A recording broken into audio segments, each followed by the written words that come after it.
चंदन नाम है उसका, लेकिन अब कोई उसे इस नाम से नहीं पुकारता। लोगों के लिए वो एक लंगड़ा भिखारी है, जिसका चेहरा जले हुए होने के कारण बहुत ही भयानक दिखता है और जो मॉल के बाहर भीख मांगता है। 1-2 रुपए दे दो साहब, भगवान के नाम पर दे दो। हटो हटो, दूर हटो।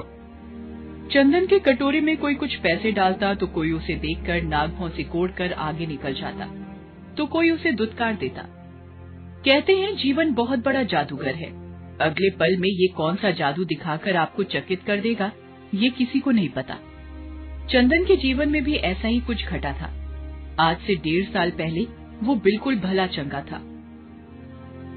वो एक छोटा सा खाने पीने का ढाबा चलाया करता था, लेकिन एक दिन उसकी दुकान में शॉर्ट सर्किट के कारण आग लग गई। वो बेचारा उस समय दुकान के अंदर ही था। बचाओ बचाओ, दुकान में आग लग गई है, मैं अंदर फंस गया हूँ। आग तो बुझी, लेकिन सब कुछ खाक करके चंदन का सारा सामान जलकर राख हो चुका था। उसका चेहरा और एक पैर बुरी तरह जल गया था। लोगों ने उसे अस्पताल पहुंचाया। उसकी जान तो बच गई, लेकिन उसका एक पैर खो गया। उसके चेहरे पर जलने के कई निशान बन गए। उसके दोस्तों, रिश्तेदारों, सबने उसका साथ छोड़ दिया। सिर्फ उसकी बूढ़ी माँ ही उसके साथ इस विपत्ति की घड़ी में थी। कई महीने इलाज में लग गए, सारी जमा पूंजी खत्म हो गई। जब अस्पताल से बाहर आया तो सब कुछ बदल गया था, लेकिन पेट तो भरना ही था, अपना भी और अपनी बीमार माँ का भी। उसने बहुत जगह काम मांगने की कोशिश की, लेकिन कोई भी उसे काम देने को तैयार नहीं हुआ। मजबूरी में वो भीख मांगने लगा। एक बार की बात है, जब वो भीख मांगकर अपनी टूटी फूटी झोपड़ी में पहुंचा तो देखा कि उसकी माँ लगातार खांसे जा रही है। खांसते खांसते उनके मुंह से खून भी निकल गया। अम्मा, अम्मा, ये खून कैसे निकल गया? पता नहीं बेटा, ये खांसी तो जा ही नहीं रही है। रुक माँ, मैं खांसी की दवा लेकर आता हूँ। अरे छोड़ ना बेटा, कोई फायदा नहीं दवा का। लगता है अब मैं ज्यादा दिन नहीं बचूंगी।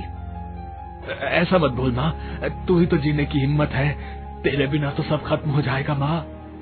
माँ के मना करने के बावजूद भी चंदन दवा लेने निकल गया। वो एक दवा की दुकान पर गया। अपनी दुकान पर एक भिखारी को घुसते हुए देखकर दुकानदार ने उसे हड़का दिया। अरे अरे अरे, यहाँ कहाँ घुसे चले आ रहे हो?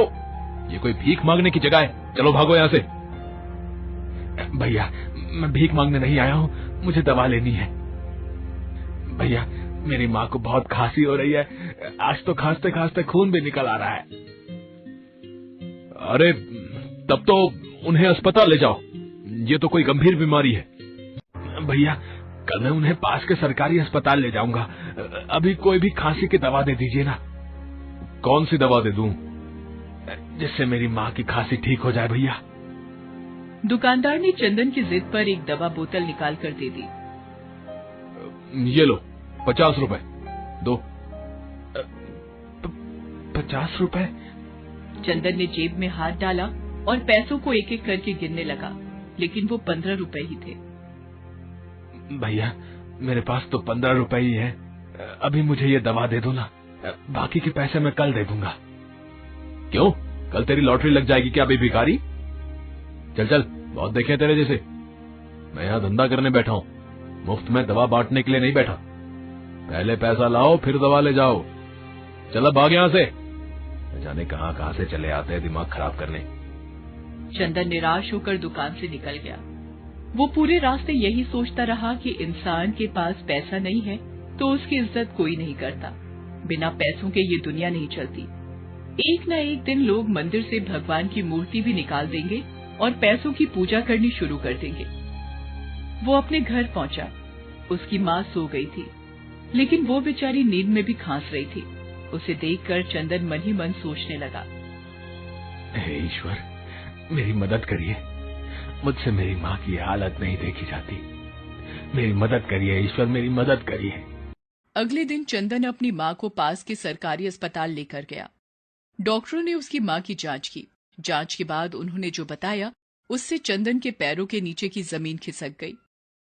तुम्हारी माँ को फेफड़ों की गंभीर बीमारी हो गई है। अगर 1 महीने के अंदर उनका ऑपरेशन नहीं हुआ तो कुछ भी हो सकता है, और उस ऑपरेशन में लगभग 2 लाख रुपए खर्च होंगे। 2 लाख? हाँ, और वो ऑपरेशन किसी प्राइवेट अस्पताल में ही होगा। चंदन वापस लौट आया, लेकिन डॉक्टर की बात सुनकर उसके मन में बुरे बुरे ख्याल आने लगे। किसी अनहोनी की आशंका और इतने पैसों का इंतजाम कैसे होगा, ये सोच सोचकर उसका मन डूबा जा रहा था। उसे पता था कि भीख मांगकर तो 2 लाख रुपए नहीं जुटाए जा सकते, वो भी 1 महीने के अंदर। ऊपर से आज किसी मेहरबान की भी नजर उस पर नहीं गई थी, तभी तो उसकी कटोरी खाली थी। तभी उसकी नजर सामने से आ रही एक बहुत ही सुंदर सी लड़की, जिसका नाम शिवांगिनी था, उस पर गई। उसे देखते ही चंदन ने अपना हाथ फैला दिया। भगवान के नाम पर कुछ दे दीजिए मैम साहब, इस गरीब की दुआ लगेगी। तभी उस लड़की ने 500 का नोट निकालकर उसके कटोरे में डाल दिया। अपने कटोरे में पहली बार इतने बड़े नोट को देखकर उसकी आंखें भर आई और उसके मुंह से निकला, भगवान आपकी सारी मुरादें पूरी करे। शिवांगिनी ने उसे मुस्कुरा कर देखा। तभी एक लंबी सी कार उसके पास आकर रुकी। शिवांगिनी उसमें बैठकर निकल गई। उसके जाने के बाद चंदन फिर से 500 के उस नोट को उठाकर देख रहा था कि तभी उसकी नजर अपने कटोरे में पड़ी एक अंगूठी पर गई। अरे, ये अंगूठी कहां से आ गई? दिखने में तो काफी महंगी लग रही है, डायमंड की है शायद, लेकिन ये कहां से आई? हे भगवान, कहीं कहीं अंगूठी उस मेम साहब की तो नहीं है जिसने अभी अभी 500 रुपए मुझे दिए? क्या करूं, क्या करूं? कहीं ईश्वर ने ये अंगूठी मेरी मदद के लिए तो नहीं भेजती? इसे बेचकर क्या पता मां के इलाज का खर्चा निकल आए। हाँ हाँ, मैं इसे बेच देता हूं, यही ठीक रहेगा। ये सोचकर चंदन एक सुनार के पास उस अंगूठी को लेकर गया। सुनार ने बताया कि ये तो बहुत महंगी अंगूठी है, लगभग 2.5 लाख रुपए देने के लिए भी वो तैयार हो गया। अरे, इतने रुपयों में तो मां का इलाज हो जाएगा। वो ये सोच ही रहा था कि तभी उसकी अंतरात्मा ने उसे ऐसा करने से रोका। ये तो चोरी हुई ना चंदन। माना कि मां बहुत बीमार है, लेकिन इस तरह किसी की अंगूठी बेचकर मां का इलाज कराना क्या ठीक होगा? नहीं नहीं, ये अंगूठी मेरी नहीं है। मुझे उस मेम साहब को खोजकर ये अंगूठी देनी ही होगी। चंदन वहां से निकल आया और उस मेम साहब की तलाश शुरू कर दी। लेकिन इतने बड़े शहर में उन्हें ढूंढ पाना इतना आसान तो नहीं था। वो बेचारा हर दिन हर चेहरे में उस मेम साहब को ढूंढने की कोशिश करता, लेकिन वो नहीं मिली। इस बात को 10 दिन बीत गए। एक तो मां के इलाज की फिक्र, दूसरे मेम साहब की तलाश। यही सोच सोचकर चंदन कई रातों से सोया नहीं था। लेकिन 11वें दिन उसकी नजर उस मेम साहब पर पड़ गई। वो अपनी गाड़ी में बैठकर उसके सामने से निकल रही थी। चंदन अपनी जगह से उठा और लंगड़ाता लंगड़ाता उनका पीछा करने लगा।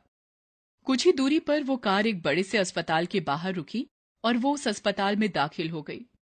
चंदन भी अस्पताल के अंदर गया और मेम साहब को आवाज देने लगा। मेम साहब, मेम साहब, मेम साहब। शिवांगिनी ने उसे पलट कर देखा। अरे तुम्हें तो मैंने कहीं देखा है। मेम साहब, मैं मॉल के बाहर भीख मांगता हूं। 10 दिन पहले आपने मुझे 500 रुपए दिए थे। हाँ, याद आया। पिछले 10 दिनों से मैं आपको ढूंढ रहा हूं। आपकी एक चीज मेरे पास है। ये कहकर चंदन ने वो अंगूठी शिवांगिनी को दे दी। शिवांगिनी उसे देखकर चौंक गई। ओह माय गॉड, इस अंगूठी को ढूंढ ढूंढ कर मैं परेशान हो गई थी। तुम्हें पता है, ये मेरी स्वर्गवासी माँ की अंगूठी है। उन्होंने अपनी मृत्यु के पहले ये अंगूठी मुझे दी थी। ये मेरे दिल के बहुत ही करीब है। ये तो मुझे नहीं पता मेम साहब, लेकिन इतना पता है कि यह आपकी अमानत है और इसे आपको सौंपना है। ये कहकर चंदन वहां से जाने लगा। तब शिवांगिनी ने उसे रोका। तुम्हें पता है, मैंने तो इस अंगूठी के मिलने की आस ही छोड़ दी थी, लेकिन देखो, ये फिर से मेरी उंगली में है। काश सबकी किस्मत ऐसी ही हो, किसी से किसी की प्यारी चीज कभी ना खोए, और अगर खो जाए तो कोई तुम्हारे जैसा उसे वापस कर जाए। उसकी बात सुनकर चंदन फूट फूट कर रोने लगा। तब शिवांगिनी ने उसके रोने का कारण पूछा। तब चंदन ने उसे अपनी कहानी शुरू से अंत तक बताई। चंदन, तुमने मेरी मां की निशानी मुझे वापस दिलाई। तुम्हारी माँ को मैं कुछ नहीं होने दूंगी। इसी अस्पताल में उनका इलाज होगा और मैं करूंगी उनका इलाज। डॉक्टर शिवांगिनी करेगी उनका इलाज। क्या क्या कहा? आप डॉक्टर हैं? हाँ, मैं इस अस्पताल में नौकरी करती हूँ। और हाँ, आज से तुम भीख नहीं मांगोगे। मैं तुम्हें यहाँ के मालिक से कहकर काम दिलवाऊंगी। तुम इस अस्पताल में अपनी कैंटीन शुरू करो। चंदन की माँ को ऑपरेशन सफलतापूर्वक हो गया। चंदन शिवांगिनी के अस्पताल में अपनी कैंटीन चलाने लगा। उसने जी तोड़ मेहनत की, अच्छी आमदनी शुरू हो गई। फिर उसने शहर के एक पुराने होटल को खरीदा। उसे भी उसने नया सा बनाकर काम शुरू किया। धीरे धीरे उस शहर में उसके 5 होटल हो गए। लेकिन वो रुका नहीं, क्योंकि उसका लक्ष्य तो कुछ और था। धीरे धीरे उसने और पैसे जमा किए और अपनी माँ के नाम पर एक चैरिटी अस्पताल बनवाया। डॉक्टर शिवांगिनी आज उस अस्पताल में डायरेक्टर हैं। इस अस्पताल के माध्यम से चंदन की कोशिश ये है कि पैसों के अभाव में किसी गरीब का इलाज न रुके और किसी की प्यारी चीज उससे कभी न खोए।